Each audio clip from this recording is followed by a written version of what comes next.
Здравствуйте! Сегодня я хочу поговорить о другом знаке, тоже стихия воды. Это у нас скорпиончики. И первое хочу что сделать, это развеять вот этот вот миф, что скорпионы жалят больно, усиленно, то есть очень тяжело. Это абсолютно не так. Скорпионы, да, достаточно такой серьезный знак. Я бы не сказала, что он жесткий, понимаете? Во-первых, рядом со скорпионом ты всегда чувствуешь себя защищенным. Вот это у них есть. То есть они, если они с тобой общаются, если они дружат, то они с тобой действительно дружат до последнего, как говорится. Просто так они не ужалят. Ну и, скажем так, яду скорпионов, знаете, наверное, меньше, чем во львах. Вот честное слово. Сколько я сталкивалась со скорпионами, они очень хорошие друзья, очень хорошие личности, развитые личности, интересные. Они домашние, да, но они могут концентрироваться больше на чем-то, то есть и делать это идеально. То есть, к примеру, я не знаю, если они подстригают газон, то там будет травинка к травинке. То есть, понимаете, вот именно идеально сделанное. Если они готовят, то там тоже идеально. То есть, вот там просто не придерешься, и там будет такая вкуснятина, что мало не покажется. Будет хотеться еще и еще. И вот они умеют прощать.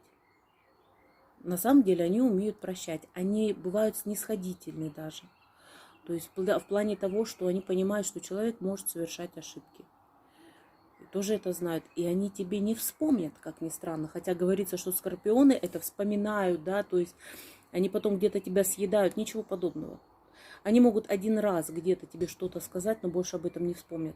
Никогда. И чем, наверное, я говорю это в плюсе для скорпионов, еще такая вещь, это вот его обидели. Если человек попросил у него прощения, он простит. Он не вспомнит больше.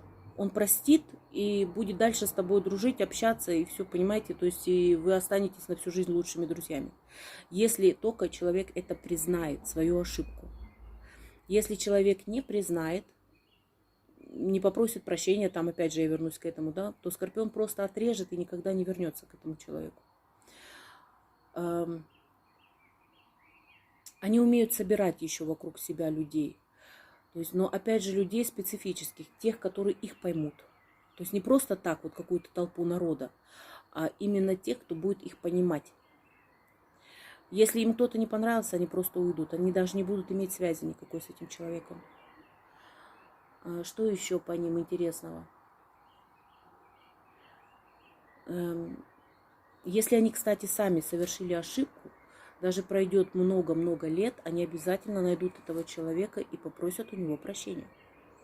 Тоже, то есть вот именно в этом плане скорпионы очень интересные. Вот про обиды я сказала, ну здесь еще знаете что, вот если только обиды какие-то из глубокого детства, но при этом незаслуженные обиды, тогда да, тогда с ними невозможно будет как-то наладить контакт. То есть именно я имею в виду тому человеку, который его обидел.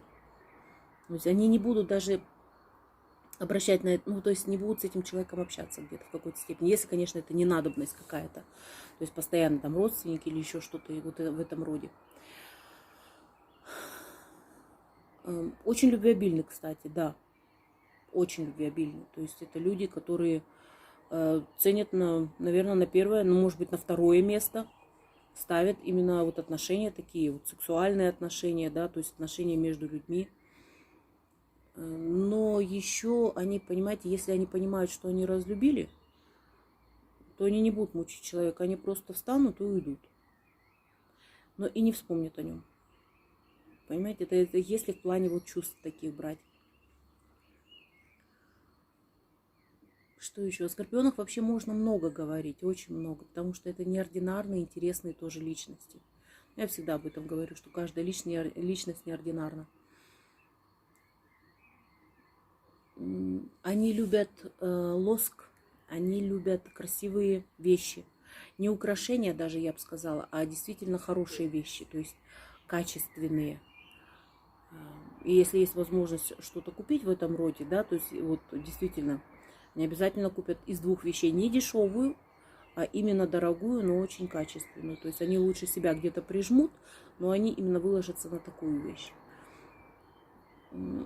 Да, они могут прятаться где-то в свою коробочку, это у них есть, но если они вот накопили и вышли, да, в свет, то есть вот это вот успокоились, то будут так довольно яркими, то есть они будут действительно где-то львов даже затмевать, потому что львы, вы знаете, очень яркие.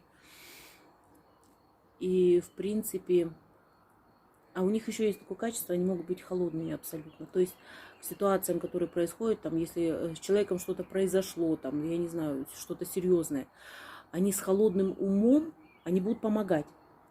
Но это будут делать именно с холодным умом. То есть ровно, четко, просчитано, чтобы ситуация выровнялась в нужное русло.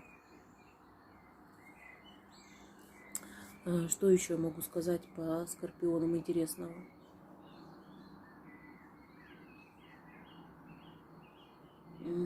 Домоседы, наверное, много очень домоседов, тут скорпионов, которых я встречала, они, если они привыкают к одной обстановке, то они редко вообще меняют. Но если меняют, то, я не знаю, меняют на другую страну, понимаете? То есть вот такой вот резкий достаточно. И при этом, вот как вот говорят, так рукой махнут и просто вот отрежут и переедут. При этом далеко-далеко, да, не боясь ничего. То есть страха как такового не будет. Просчитывают какие-то шаги свои, да, то есть если, например, они знают, что они умеют просчитывать по финансам очень хорошо, то есть они знают, что там здесь вот в этом месте надо где-то прижать, они прижмут. То есть это у них тоже есть. Но если нужно будет и есть деньги, нужно будет там покутить немножко, то и это сделают. То есть вот оторвутся по полной программе. И, кстати, скорпионы, как бы ни говорили, что он холодный знак, он очень яркий и очень теплый знак. Они тоже отдают очень много. Но они теплые в смысле того, что, знаете, это интересная оболочка у них, как я уже говорила. То есть они все просчитывают, ровно все делают. Но при этом, я бы сказала, даже где-то, наверное, не умеют жалеть, как нужно. Но они почему-то вот еще и считают, что так должно быть. То есть это их натура. Ну, в принципе, наверное, вот по скорпионам это то, что я вижу, то, что я думаю. Наверное, все пока. Возможно, когда-нибудь в будущем я еще что-то дополню. Так, спасибо, мои дорогие. Опять же, повторяюсь, надеюсь, я никого не обидела. Но я рассказываю свое видение этих знаков. До следующего раза.